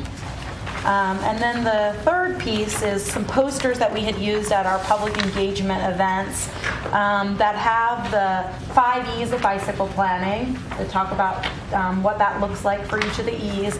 And then the other side has facility types. So some of the things we might have talked about put into pictures with some additional description. And there's additional stuff in the plan that kind of supports all of this, but these are kind of good takeaways that you can review that are good summaries of a lot of different information that we'll look at. There's some over here. Okay, I've got this. Okay. So the MPO began the process of the countywide bikeway system plan as a way to update the bicycle work plan that we had in existence, which only really included engineering components. We wanted to just update that plan, expand it to the county, and then we asked the consultants to look at 4 focus areas, 2 of which, one in Eudora and Baldwin, were related to school access in those communities. And then we have some more specific phase recommendations for the 6th and Iowa area. and the Hobbs Park to City Hall kind of riverfront connection. The vision kind of this plan is looking at how do we advance cycling as safe and efficient transportation through infrastructure, education, policy, with the effort to connect areas and neighborhoods, improve quality of life, and to meet transportation and recreation needs. This is done through a bunch of different objectives. Primarily, we look at engineering of connecting destinations in terms of how do we build a network. The second part of that is design and constructing infrastructure and amenities to standards. We look at minimizing crash and injuries through enforcement and education and encouragement to legitimize bicycling, and then participation in public engagement through that process. Like I said, I have the handout that shows a bunch of facility types. Here's some that we have in Lawrence, and an example of buffered bike lane on the bottom of different facility types. Recognizing that the standards for these types we recognize to use are both MUTCD, the AASHTO Green Book for bikeway design, and now we also approved in the plan the recommendation to also use the National Association of Transportation Officials guidebook, which for urban bikeway design guide. And this has some of you've probably seen Michael Allman present a bunch of these beautiful pictures out of their guidebook at some city commission meetings, because they're really looking at the colored pavement, additional engineering scenarios, and opportunities for infrastructure design to improve urban bikeways. The AASHTO Green Books are also referenced in our city development code, aren't they, as reliable source documents or something like that? Correct.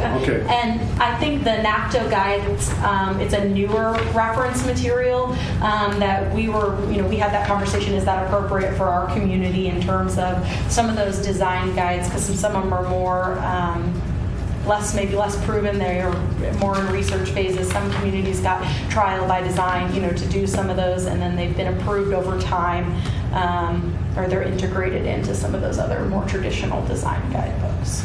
And most of those questions David could help us answer if there's any questions about engineering, design, and kind of what the city uses in terms of that. But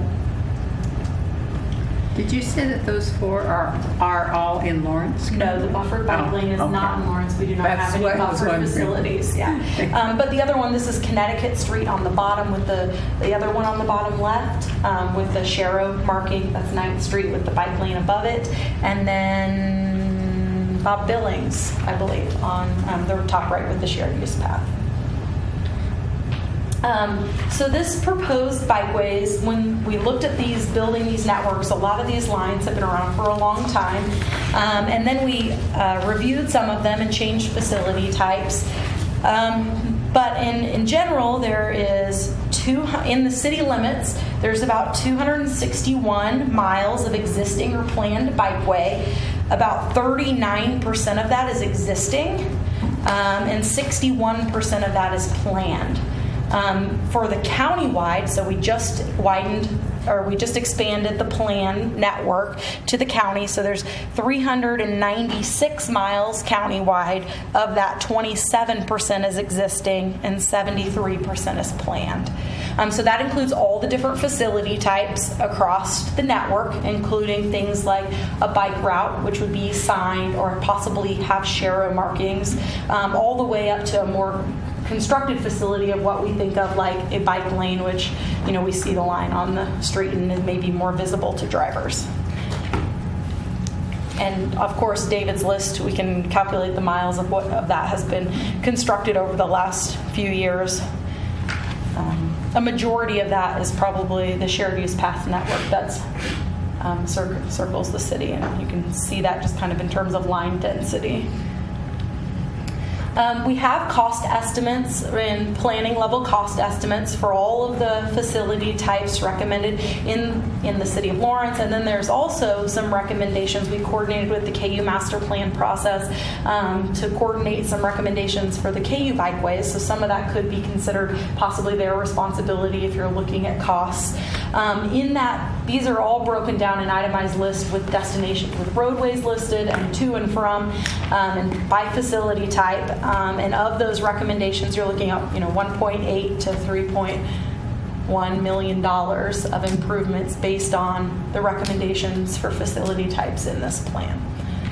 So that kind of gives you maybe a scale to build the network that you can see in front of you of all the different infrastructure types. Are they prioritized in any way? They are not prioritized, and there's no, well, we'll talk about it a little bit more, but there's no identified funding. So the resolution to adopt these plans with the city and the county falls on as property develops or roadways are maintained. And that's generally how this plan is implemented, is through street maintenance and capital improvement planning. Public Works attends and presents the street maintenance or capital improvement planning to the Bicycle Advisory Committee, and they consult with what the plan says and make recommendations based on that. If the feasibility to implement based on cost and right-of-way and or within the scope of that project exists, then Public Works takes that recommendation and tries to accommodate it for implementation. That's not always the case. Sometimes, this is very high-level planning in terms of a network. So there are some places on this map, a network, where we might say we want a future bike lane facility here. Well, when you look at either the speed of the roadway or the right-of-way existing, it's not recommended to install that facility type. And so there are some inconsistencies like that in the planning.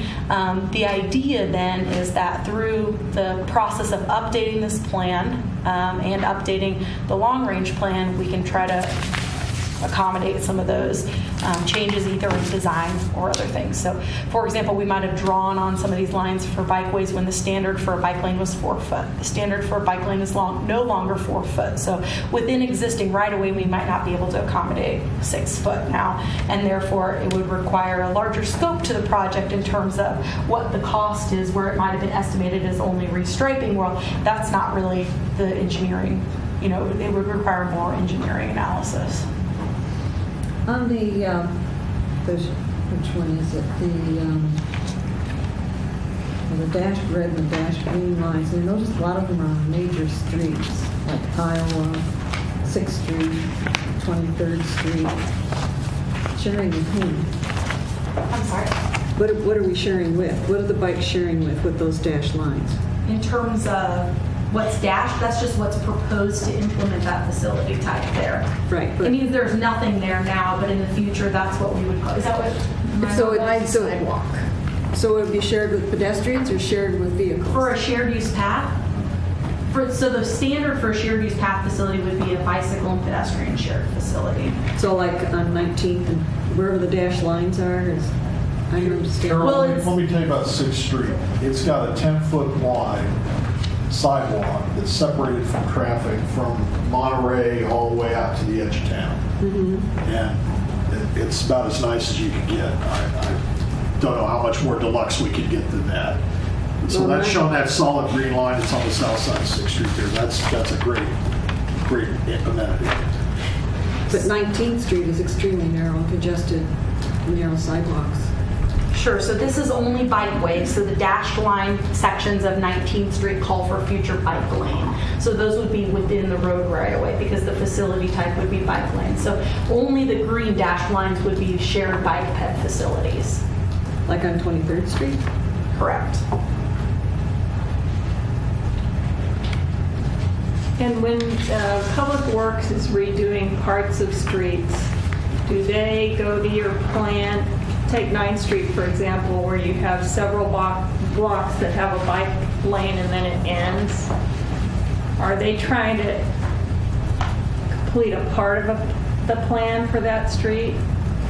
Yeah, so implementation of this plan is incremental over time. So you can see, 9th Street had one small section of bike lanes down by some of the commercial areas, and that's expanded as different projects have happened with some inconsistencies in terms of connectedness issues between. So there's different strategies on how to approach some of those design options. Some areas we've just left them in a dashed line and okay, that was the end of the facility in terms of that's the end of where the project was. I noticed, on 9th Street, you see some more Sharrow markings when a lane drops, then there's a transition in with a Sharrow into the travel lane. And so some of those scenarios in terms of implementing some of those connections, I would think David and his team works to design that as best they can as they implement. Maybe you could answer that better, David, in terms of how you look to the plan when you're doing work. Yeah, I mean, we use this as a guide. So if we're doing a project on 9th Street when we were putting in that turn lane, we said, hey, this is on the bike plan for a future bike lane, and then we try to incorporate that, what was proposed as a future dash line into the project, and so it becomes a solid line. And usually what we do is also coordinate with Jessica and the Bicycle Advisory Commission to make sure that it's still the facility type that they desire on that, and that's kind of, so we use it as a guide. But one of the challenging pieces, I think, is over time, the types of bikeway facilities that the BAC members want at the time, because the makeup of the Bicycle Advisory Committee changes by appointments over time. And so different types of cyclists desire different facility types. And so there's been some inconsistency in implementing differing facility types based on the recommendations of the current BAC members who are on the committee. While they're both approved design-wise, there's maybe some inconsistency in connectivity because different types of cyclists desire different types of facilities. Are they guided by any statistical information about what is safest for a cyclist to be on? Yeah, and generally they defer to the engineering staff, either traffic safety or David staff, when they make recommendations about projects in terms of what will fit within the scope or what's appropriate in those situations. I don't know I can't speak to how much particular BAC members do research on different facility types. A lot of that design consideration is done by our professional engineering staff in-house. yeah, I think that's correct. I think most of the Bicycle Advisory Committee members' opinions are through their experiences. And there has been a couple of studies that I've seen where has been comprehensive studies on what's safest. And one of the interesting things on the shared use path discussion that I saw on the study was that the shared use paths are one of the highest desired facilities. They're desired more than like bike lanes, but they're also have more crash history than bike lanes because of many number of different reasons. But so that's one of the challenges. That's what folks want, but it also statistically through one of the studies we've seen that there's more crashes on them. So I think that's also good that we have kind of that I've noticed over the last 5 years seen some evolution to the Bicycle Advisory Committee pushing more of the on-street bike lanes versus the shared use path if there is any type of decision one versus the other. It's leaned towards the bike lanes. This plan also does something really unique, which it says that that shared use path and bike lane should not be mutually exclusive, meaning we should use them together in designs and implement both bike lanes and shared use path because they target different types of bicyclists. For instance, and that's my big thing and on Bicycle Advisory Committee, you can't take a 5-year-old in a bike lane on the road because they bike like this. So you can't rely on them not to end up in the road, and they use it so differently than adult cyclists. And so I mean that's something I've pushed for in Bicycle Advisory Committee is the shared use path and a bike lane. I'm really concerned about bicycle safety because I think it's really hazardous in this town to ride a bike. However, as a pedestrian, I have issues with a narrow sidewalk like 23rd Street trying to share it with a bike. I just cannot visualize that happening. Now, down the road, there might be a totally new design for 23rd Street that will take all this into consideration, but that's just really tight. And when cyclists ride on the street back in the day when I could drive, you get surprised because they come up on your blind spot faster than a pedestrian would, and you're trying to turn into one of the curb cuts, and you don't see them. that visibility issue is also a concern. Except for the younger ones, it would be better if the cyclists were on the street somehow, protected, I don't know how, but protected, so that they're separate and and you can anticipate where they're going to be. I think maybe an interesting conclusion that you could put together with what David was saying, that people want shared use paths even though they're less safe, is that they feel safer because they're further from a car.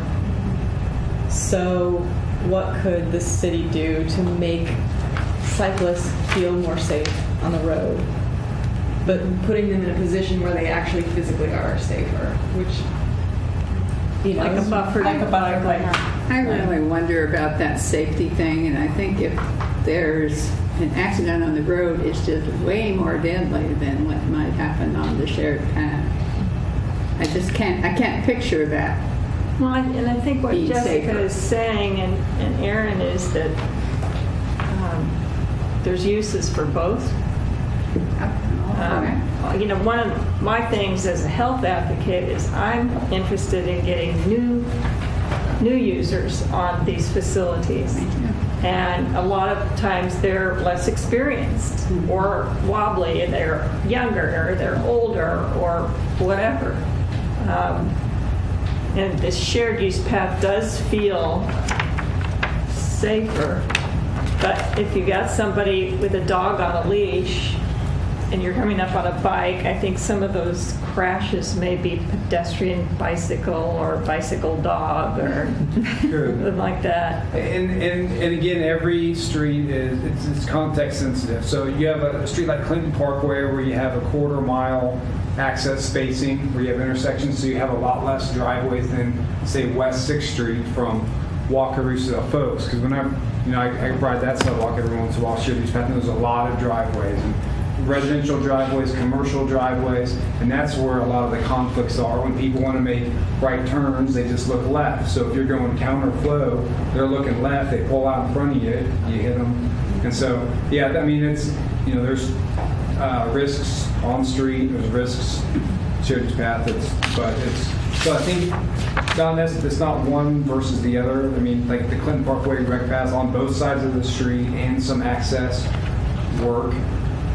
Maybe better than bike lanes, but it just really depends on a lot of factors. But I'd be happy to forward that study on the crash history to all the members, because when I get that question a lot from people in public, and I always go back and use that as a reference because it was a pretty comprehensive collection of data on folks' views towards preference of facilities, but also has the data with the crash history. It's pretty interesting. But I also want to say that a lot of the shared use paths in Lawrence, like for instance in Columbia, they have a lot of shared use paths. But they're very different than the shared use paths in Lawrence. And they feel much better, I think, for bikes and pedestrians because they're through open space and they kind of go through the middle of town or through a side of town. They've got some amazing hills, though, so they've got what we've got in that regard. But I think that feels very different than, say, the Clinton Parkway shared use path. But I always also feel like the Clinton Parkway shared use path or the Bob Billings shared use path feels more comfortable because there are fewer driveways than on 6th Street. And so it just seems like it makes a big difference as far as the comfort level. I mean, that's why we're not using the Clinton Parkway shared use path now, is because of the number of driveways and people not being aware when they're turning across the shared use path that there's pedestrian or bicyclists there. And it always feels like, to me, on Clinton Parkway, one of the major factors when I'm on a bike is that you have to be behind, on a shared use path, you have to be behind the car. You can't be level with the car because of the turning, the turning radius puts the person on the bike or walking here where the car is forward, which, like on 23rd Street, the new design was kind of felt like it took some of those into account. So now the pedestrian and bicyclists have moved forward so the car can see that there's a pedestrian or bicyclist there. Well, what's happening now in a lot of the older streets where the sidewalks are very narrow and busy is the sidewalk, or the cyclists have taken to the sidewalk and the pedestrians are not there anymore. Either they're wandering through parking lots. Could you explain the recreational trail? The only one I see on here looks like the levee on the north side of the Kansas River. Yeah, and our previous map had that as a shared use path, but it's not paved, and so we added it as a recreational trail in that sense because it's an amenity in that sense. The committee wanted to leave it on the map, but there's a divide, I think, in terms of transportation professionals and recreation professionals in terms of building facilities to standards. Right. Recreation trails have no standard that they're built to, so generally, you could call a trail something like a single path, like if you think the mountain bike trails, or a trail could be a crushed gravel, Right. 10-foot wide trail. And so I think there's always been a little hesitancy to include recreation trails and paths on transportation planning maps because they're not eligible for the same sort of transportation funding in the sense that they're not built to transportation standards. Well, that answers my question of why the Prairie Park and the Rock Chalk Park trails, although I see the date of this might preclude some. Yeah, and I would. There's a lot of park trails that I would consider recreational trails. And some of not them, if depicted. they're built, if we know that they're built to shared use path standard at the time when we made this map, we've added them. Okay. With the exception, of course, of Rock Chalk Park, there are some additional trails that have been built. From the print of this map, we've done some updates because there are trails that were built at Rock Chalk Park that are considered shared use path. But they I'll speak haven't to all you been afterwards added. about some other discrepancies I've noticed And here.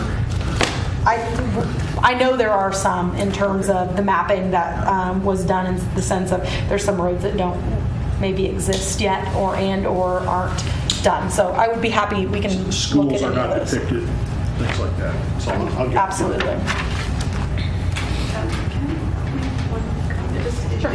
Some of the issue with the shared use paths, the accidents and what you're talking about seem to be like the education of special use cyclists, like in that Midwestern reticence about saying on your left or like dinging a bell if you have it is profound here. Like people just really don't speak up or get a bell, and it just would be an interesting thing to consider things about putting signs every so often along the shared use paths that say, hey, did you remember to stay on your left of your car, or whatever the campaign would be to sort of make people who are especially new to cycling, like you were saying, aware of the idea that it's okay to, it's not like honking, you're not being rude. Yeah, and that's within the scope of our work. And we have one committee that's going to be looking at a lot of practices that include community education. And I agree with you that we have a really long way to go, both in terms of educating walkers and people on bikes, as well as educating people who drive their cars about how to treat walkers and bikers. So I appreciate you bringing that up. Because the next slide looks at recommendations. And so recognizing that it's not just all built environment, if you look at some of the recent Safe Routes to School data that was out just speaking in just with regard to education and encouragement in Safe Routes to School programs with kids, they've increased walking and biking rates by 25%. And so recognizing that education and encouragement has just as important of a role in terms of multimodal improvements and improving the culture around multimodal transportation. In terms of, here are some of the recommendations that the plan calls out that could be done, should be, and some of which are being done in our community. So for example, in terms of education, different opportunities, and you can look at this list too later if we don't talk about all these in detail about some of the opportunities communities kind of under each E, but bike rodeos and helmet fairs, which happen in all of the cities in our county, distribution of education materials. So Carol had asked about some of the education materials related to share the road type materials that we put out, that BAC works to put out in relation to bicycling and automobiles, sharing the road and interacting. There's also bicycle education courses. One of the things that was recommended in our bicycle-friendly community, our feedback from the League of American Bicyclists, was league certified instructors. Through a partnership with the health department this spring, we trained 16 instructors in Douglas County. We doubled the number that are in the state available, and they're working on some programming in relationship to school education and getting bike education into schools. And also then offering courses through Parks and Rec, like Introduction to Commuting by Bicycle and Traffic Skills 101, kind of starting to break down the barriers and set the cultural expectation for education in our community. And obviously that's, that'll be the beginning phase in that, but some of those rating and review things in our process that we report back to the league will in the future help, I believe, improve some of the considerations and the weight they give to bicycle-friendly community status. So you can see enforcement, and we always talk about education and enforcement, because enforcing blindly, if you read a lot of the research in terms of those types of campaigns, you have to pair them together to make them effective. You have to let people know what the expectations are, and do that education where maybe you've been not as diligent in increasing years. Of course, bicycle light enforcement for safety, for being seen at night. Encouragement. There's a national bike challenge, and currently Iola, Kansas, in Allen County, leads in the top 5 in the country, in the state. I don't know if you know this. They're south of here, compared to Lawrence, a lot smaller region and community, and they've initiated staff time and energy towards a national bike challenge for encouragement to log miles. That's something that I said, wow. Yeah. I mean, I don't know if you've seen that, but they've done a lot of work. Yeah, they have very dynamic leadership around healthy communities. Very dynamic. So that's one approach, I think, in terms of kind of on a bigger scale of starting to record some of that, of what's happening in your community. Of course, some of the safe routes to school, bike or walk to school days, other opportunities like at Earth Day celebrations for encouragement. And then there's this evaluation process in terms of tracking progress in your region towards these different elements. And there's a list of ways to track that we've provided between bike ped counts for usage or facility improvements, like the lists that David has put together over time. There's also some other recommendations, and these 4 probably maybe might be relevant to you, is to think about a bike share. And so bike share is a system, and it can be designed in a number of ways where bikes are available in the community with a membership or for free. So if there could be fees or not involved, for people to check out a bike, ride it to their destination, and then lock it back up, and then it's available on GPS and an app, so somebody else could come check that out. And it's about introducing a lot of new users to bikes, or for short trips if you're at work or on campus.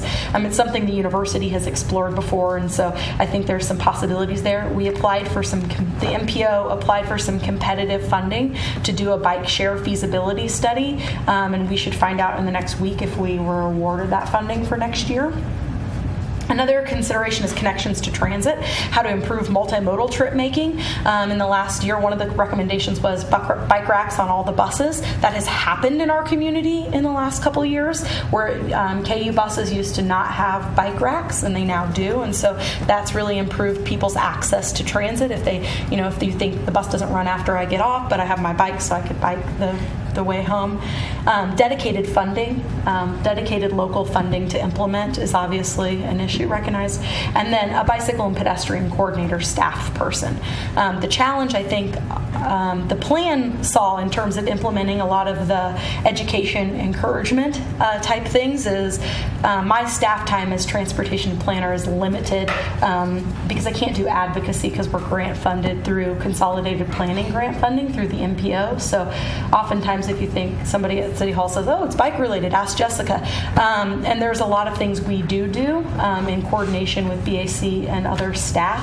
But I think most communities that you look at and you start to do your research, if you look at communities that are succeeding in biking and walking efforts, have either bicycle pedestrian coordinators or bicycle and pedestrian dedicated staff towards some of these other E's. Jessica, in the communities that have line items for bicycle and pedestrian, do they usually combine it or do they keep them separate? I've generally seen them combined. I don't know that I've seen any that are separate. I generally see them as bike ped together. I would think they're together primarily because a lot of the federal transportation funding that's available for bike ped it's a joint program. So it's not called out separately in a lot of funding sources. We could look a little more into that in terms of some peer communities and that sort of stuff. Just curious, saving time. Yeah. Michael had a question. Statement? 3 minutes. I think I can do it in 3 minutes. Okay. This discussion about bicycle lanes, shared use paths, turning blind spots, what's safe on 6th Street by Michigan, what's safe on 6th Street by Wakarusa, whatever. You don't know how many times I've heard that discussion take place at the BAC. What kind of bicycle facility will be safe here or here? And at the BAC, like Jessica said, it often happens by the seat of the pants, just depending on who is appointed at that time in that year and what their preferences are. And what I find the problem with this whole discussion is not that we're short of ideas. Everybody here has great ideas, and people in the community, if you looked at the survey that's going to Lawrence listens, great ideas. It comes down to how do we prioritize and identify, like Michael said with his information, how do different communities identify what gets maintained and what gets put where. And I see the difference between motor vehicle assessment and sidewalk assessment and bicycle lane assessment, very different animals. With motor vehicles, it's pretty much assumed when there's a new development going in, streets will put in. They just will be. It's a given. With sidewalks, it's not an easy issue to grapple with, but it's pretty clear what needs to be done. We know where the gaps are. We know where the deflections are. We know that every street gets a sidewalk. We know what condition, there's standards. So identifying them is easy also. But how do we identify where bicycle lanes go? There are no rubrics, there's no criteria, there's no protocols that we can point to that staff can use every day of the week. So I think what really needs to be addressed before we even ask what kind of bicycle facility goes on this block is how do we determine what those criteria are? We need something similar to what they use for motor vehicles. First of all, we need an origin-destination study to say, where are the schools, where are the shopping centers, where are the parks, downtown, all these different areas, and find out the counts. Not the counts now, but what the latent demand is of the potential bicyclists, the people who could be healthier out there who aren't bicycling right now, and I'm speaking of bicycles here, and identify those origin destination studies and the potential for that. That's the first tool, the first protocol, and it should be a tool that is used by public works staff, identified and measurable. Then we also need a level of service evaluation, and study that is used on a daily basis. So we can determine, first of all, by the origin destination, where these things should go, and then level of service. Which type of facility will serve the level of service to the need adequately? And then finally, we need something like the pavement condition index that the city uses every week, every day, in every budget session to prioritize what section of Castle Drive is in level of 38th percentile or whatever, and that gets the priority for this year's budget. We don't have anything like that for bicycles. So we need those three tools before we can even have any of these discussions. And if this group can somehow develop those tools, which I kind of figure it's going to be beyond your purview, I feel these need to be primary recommendations for the city to develop these rubrics. Otherwise, this discussion will go on year after year. Everybody's going to be, who can't wrap our heads around it. So that's that. Thanks, Michael. Other comments, questions? Yeah. I'd like to add, I would hope that the conversation about bicycles Can't hear you. I hope that the bicycle discussion continues next time. I won't be here. But I just wanted to get a little bit of input with a little bit of passion as to why I'm here. We can transform our city by what we do with our approach to bicycles within the city. People who choose to walk, there's limited distance that you can walk. We've developed a city that doesn't support walking. We can't really change that now. But bicycling is a mode of transportation that you can get somewhere across town fairly quickly. It's inexpensive, it's accessible. We heard from the homeless shelter, they don't know what to do to get people across town quickly. Bicycles, but people are scared. They're afraid to bike because cars are scary. Mm-hmm. You don't walk on a sidewalk that's 3 feet away from a car moving at 55 miles an hour, but that's where you bike because that's what they've told us is okay to do. And I just, I was frustrated at the beginning of this meeting because we're talking about holes on sidewalks, and we just, it's important to have sidewalks in the city because it's an important amenity, accessibility to get around town.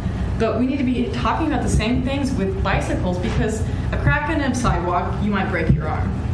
A pothole in a street, you might have to swerve out of the way, a car might hit you and you can be killed. There's a big difference there. And we really need to look at this issue and really prioritize it within the city if we want to be a sustainable, healthy city, because we can't make people walk, but we can help encourage them to bike because it's so much of an easier way to get around town. Well, we had a famous KU official killed, right? Hit a pothole on a bicycle in the street. Fredericks. Yes, I couldn't remember his name, but he was a big guy at KU, and I don't remember what his job was. Athletic director. Okay, that's a pretty big job, and he's dead, and auto wasn't involved. He just had bad pavement and hit it, and had bad contact with the street, and that was it for him. The other thing I find troubling is that we wait for the data before we do something. I'd like us to be able to anticipate rather than wait. Hearing, well, we don't have that many pedestrians crossing the street, or cyclists haven't had a crash. I don't think those are good reasons. We're so far behind, we just need to start anticipating and looking at potholes, storm sewers. All those things are not good for cyclists. That's obvious. We just need to start doing something about it. Other comments? Final questions for Jessica? Thank you, Jessica. Well, we are past our ending time. We did not get to the final item on our agenda, which is the brainstorming session. I'm inclined to put that off till our next meeting. I know we've already put it off once, at least. And I don't know about the rest of you, but my energy level is sinking a little bit, and I don't know if it's the best time to start a productive brainstorming session. So what do the rest of you think? Do you want to keep going and do this work, or do you want to put it off to the next meeting? Well, my suggestion is that we just block the whole, or the front part of the meeting, the first 70 or 80% or whatever. If there's some have-to-dos, let's do them at the end. We kind of got to have to do it with this brainstorming thing. And I think it'd be better if we came at a high energy level at the beginning of the meeting rather than try and drag later. And I don't know what other people's commitments are. I could stay, but I don't want to get anybody else going along and making a loyalty check. The only other thing we have on the agenda for that meeting is Sheila Shockey coming and talking about the facilitation stuff. My inclination is to think she'd probably rather go sooner in the meeting than later, but we can tell her. We want her to come at 8 p.m. if that's what we want her to do. Yeah, and I think just to tie into that, I think all these presentations, I think we've got all the info out there now. We got the budget stuff last week and the bike plans and the sidewalk maintenance. So I think as far as all the information and presentations, staff presentations, that I don't know if there's anything else really that we can think of. So it's all out there. So I think now's the time for the next meeting to really start getting into the brainstorming stuff, and there's a lot of stuff. There's two groups that aren't here at all. Public transit, I mean, they provide transit to the most vulnerable pedestrians in the community, and they're not here as staff. They're not on their list of how to get presentations. I'd love to hear from transit users what their needs are. I mean, and people that are using bikes also use transit. I think that's just a voice that we're not hearing at all. And then you came up tonight, trails, Parks and Rec. I mean, bike ped issues aren't just transportation. It's how we run, how we recreate, how we use the city to get around. And they're not here as staff. We're not hearing from them. And those seem like relevant to this discussion, especially when Parks and Rec is looking at investing tons of money in building trails that may not, be what this group would advise. Well, Charlie, looking at those two that you just suggested, being a prioritization guy, I would say that the public transportation helps a lot of people get to jobs, and that's part of the economic prosperity of our town. Recreation, it helps people clear their mind and be healthier, and those are all good things. But I would say that the public transit would be one I would be more interested in hearing from than the Parks and Recs, although you have stated a good argument for why they should be here. But if I were going to allocate a budget of time, I'd give twice as much to transit and half as much to parks. That's when we build these shared use trails are transportation as well. It's not just recreation. Yeah, I mean, if you're trying to get from downtown to the hospital, there's a new trail that you can take, and that would be, those are both. And do Parks and Rec tend to get some federal money for that sort of thing? And they're also stuck putting the bill for maintaining them, plowing the snow off them and stuff like that. Didn't we talk about getting someone from the schools? And from early the police on? department? And the police department, enforcement issues? Those things have all been raised. What's your preference? Do you want to have some more presentations before we have some discussion? Or would you like to have some time to discuss and air views and maybe think about priorities and figure out what we need to know that we don't know? Well, Marilyn, I think we need to talk. And it's good that we have this baseline of information. There's some additional information that could be put in the baseline. Everybody's made valid points here, police, schools, the 2 points tournament. Those are all valid. But I think if we talk about where we are right now, that we can focus ourselves better on those four things and maybe asking some additional questions some of the people have already presented. And I think we could want to take presentations for a long, long time and still not feel like we've covered everything. But I think we need to start choking the dragon here, or Yeah. whatever. I would still like to hear, if from nothing else, from the police department. And the reason is, and I was listening to all the things that were going on, there's a lot of fear. Here we are encouraging kids to ride bikes to school, and the parents are scared to death to let them do it. There are streets that pedestrians won't cross anymore because they're not as safe as they used to be. So I think we need to discuss enforcement, what they need, anything that we could do about it. I don't know. I just think that's a really important thing. I don't want to encourage my grandson to ride his bike to school if it's going to be so hazardous and he'll be worried all day.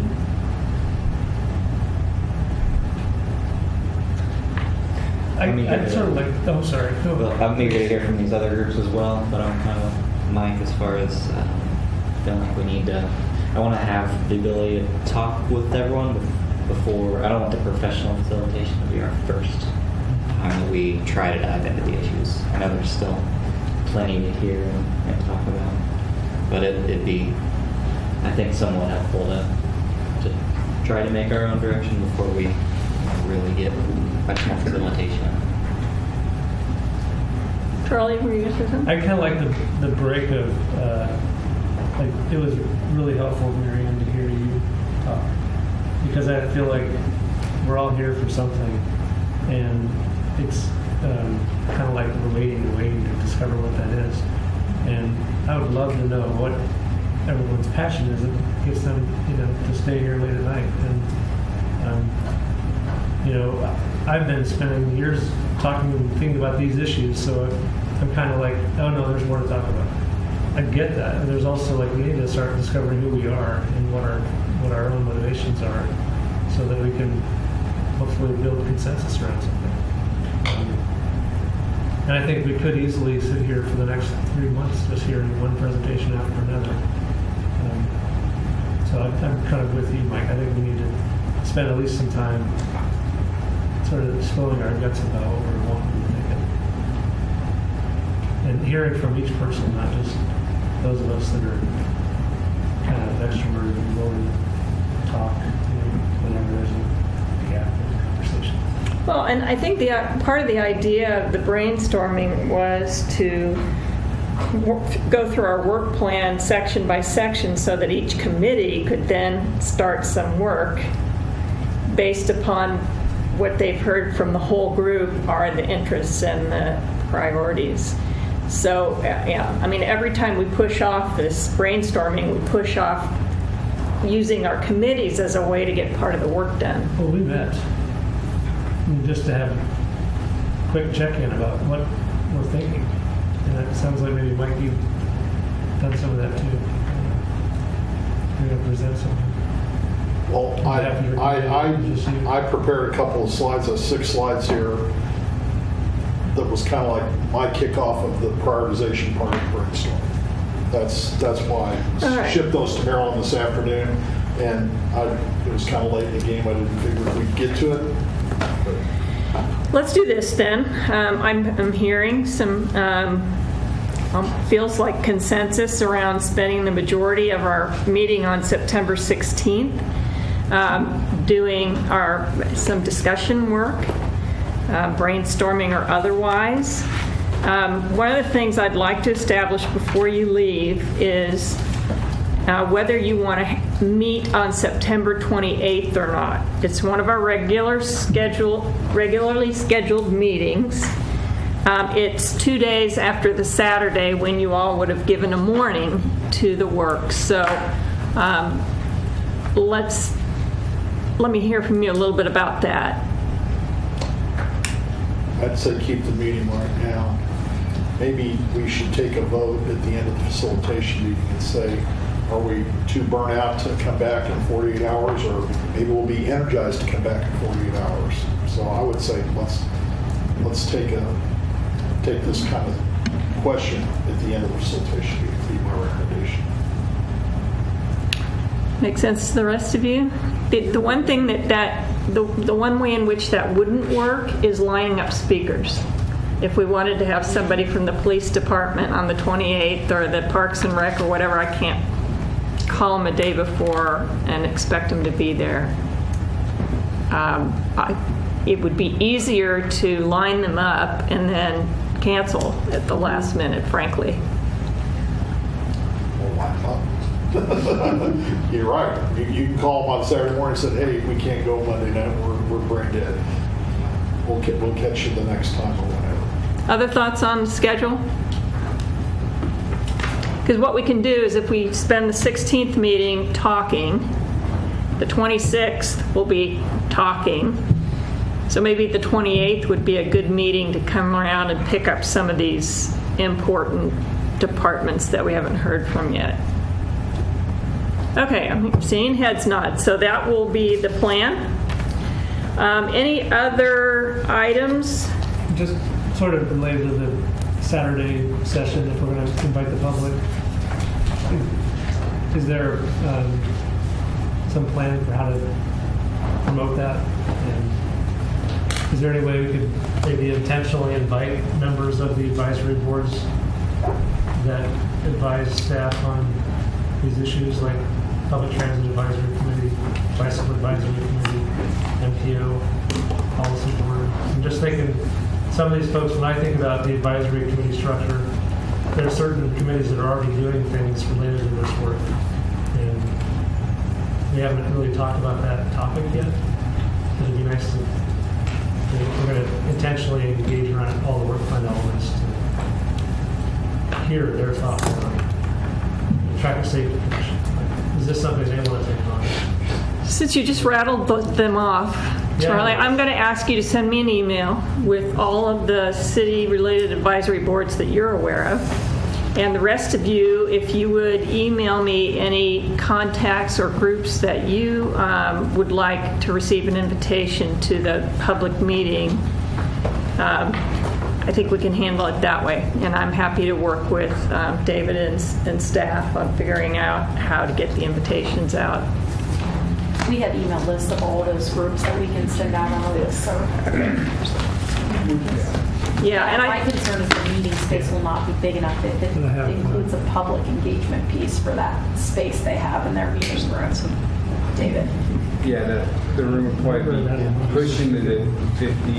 Yeah. Well, we haven't. I mean, we haven't told anybody a location. I know, but so I'm we just could change mentioning that to David. We need to, if we're planning on engaging in that way, we need to find a better space. Carnegie's a good option. Carnegie's booked. Is it? Yes. Do you guys have time to meet? All right, well, we'll work on a location. All right, everyone. Motion to adjourn. I move we adjourn. Second? Adam second. All in favor? Aye. Opposed? Motion carried. Thank you. Okay.